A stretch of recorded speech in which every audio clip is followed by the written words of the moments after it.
Ердөө ганц минут сонсоод үзээрэй. Шинэ жилийн баярын тухай. Шинэ жилийг одоогоос 4000 жилийн өмнөөс тэмдэглэж ирсэн ба өдгөө 200 гаруй улс орны ихэнх нь христийн шашнаас баримталж ирсэн цаг толлоор нэг сарын нэгэнд шинэ жилийг тэмдэглэдэг байсан билээ. Өнөө цагийн шинэ жилийн өдөр цагийг дэлхийн улс орнууд дундаас хамгийн анх Австри улс тодорхойлж 12 сарын 31-ний тэг цаг тэг минутанд өнгөрсөн оноо үдэж шинэ оны эхний өдөр хэмээн улс даяараа тэмдэглэж байжээ.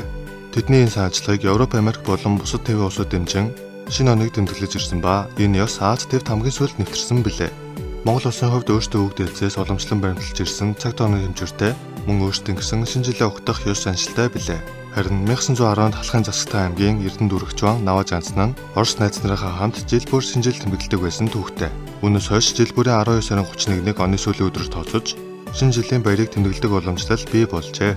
Ирж буй шинэ ондоо амжилт бүтээл, хайр халамж, ад жаргалаар дүүрэн эрүүл их байж зүрх дүрэн хараар бэлхэж яваарай. Цаашдаа ч ердөө ганц минут хамт байгаарай.